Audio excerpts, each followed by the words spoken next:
Assalamualaikum warahmatullahi wabarakatuh. Hari ini akan kita bahas tentang lanjutan alkohol dan eter bagian 2 yang akan kita bahas hari ini. Yang pertama adalah menggolongkan sifat fisika dan sifat kimia dari senyawa alkohol dan eter, kemudian menganalisis kegunaan dari senyawa alkohol dan eter tersebut. Nah, selain berisomer gugus fungsi, alkohol dan eter ini bisa kita bedakan melalui beberapa uji identifikasi. Yang pertama, direaksikan dengan logam alkali, maka alkohol dan eter dapat dibedakan. Alkohol dengan logam alkali akan menghasilkan suatu alkali alkoksida dengan gas H2.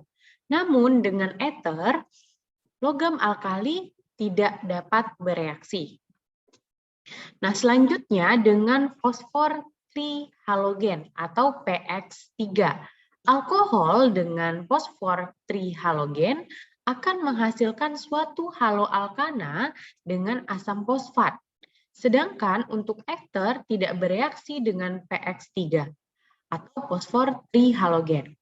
Kemudian dengan fosfor pentahalogen atau PX5, alkohol dengan fosfor pentahalogen akan menghasilkan haloalkana dengan asam halida dan POX3. Sedangkan untuk eter bereaksi dengan PX5 akan menghasilkan haloalkana 1, haloalkana 2, dan POX3. Artinya alkohol menghasilkan suatu asam halida dengan tambahan PX5, sedangkan eter tidak menghasilkan asam halida. Nah, selanjutnya reaksi dengan asam halida, alkohol akan menghasilkan suatu haloalkana dengan air. Sedangkan eter tidak akan menghasilkan asam halida. Contohnya, jika asam iodidanya cukup atau bereaksi dengan HI, eter akan menghasilkan alkohol dengan haloalkana. Sedangkan untuk asam iodida yang berlebih, maka eter akan menghasilkan haloalkana 1, haloalkana 2, dan air. Artinya di sini eter hanya bereaksi dengan HI, sedangkan alkohol bisa bereaksi dengan semua asam halida, yaitu HF, HCl, HBr, dan HI, menghasilkan haloalkana dan air. Nah, selanjutnya reaksi eliminasi. Reaksi eliminasi, alkohol dieliminasi dengan menggunakan asam sulfat pekat pada suhu 130 sampai 140 derajat Celcius akan menghasilkan eter dengan air. Sedangkan dengan suhu 170 sampai 180 derajat Celcius, alkohol dieliminasi dengan bantuan asam sulfat pekat, asam menghasilkan suatu alkena dengan air. Sedangkan eter tidak mengalami reaksi eliminasi. Nah, selanjutnya reaksi oksidasi atau menggunakan senyawa pengoksidator.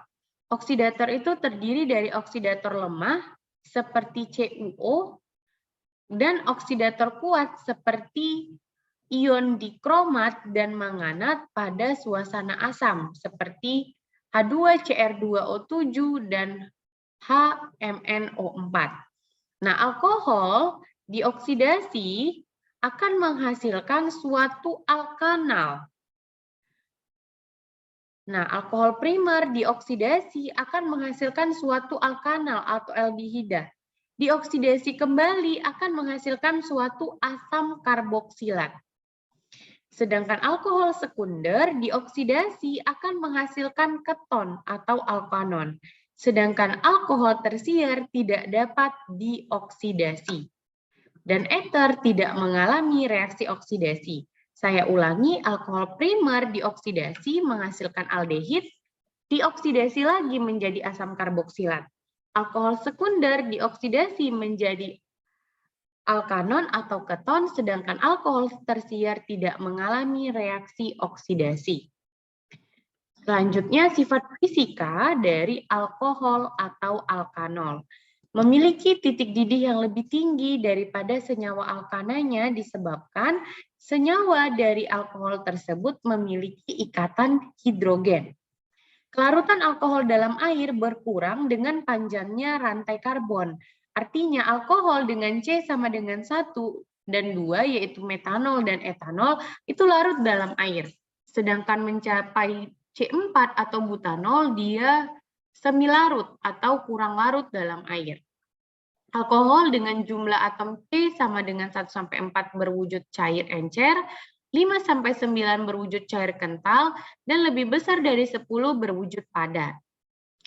Sifat fisika dari ether. Ether itu sangat mudah menguap dan terbakar, lebih mudah menguap daripada alkohol. Titik didih ether lebih rendah daripada alkohol karena ether tidak memiliki ikatan hidrogen. Ether lebih sukar larut daripada alkohol karena kepolarannya sangat-sangat kecil. Untuk itu ether lebih sering digunakan sebagai pelarut senyawa nonpolar. Nah, kegunaan alkohol sangat banyak seperti pelarut, disinfektan, bahan bakar. Alkohol juga saat ini sangat banyak digunakan sebagai hand sanitizer untuk mengatasi bakteri yang ada di tangan dan lain sebagainya. Ethylene glycol digunakan untuk pendingin radiator mobil, terutama di daerah salju. Gliserol sering dicampurkan pada zat makanan. Nah, gliserol juga digunakan untuk pembuatan obat-obatan, kosmetik seperti sabun, tinta, pembuatan nitrogliserin yang digunakan sebagai bahan peledak. Sedangkan kegunaan dari ether yang pertama untuk menambah angka oktan pada bensin yang terletak pada MTBE atau methyl tert-butyl ether.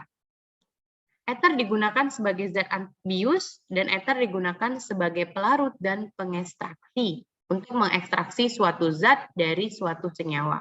Nah, terima kasih. Sekian. Assalamualaikum warahmatullahi wabarakatuh.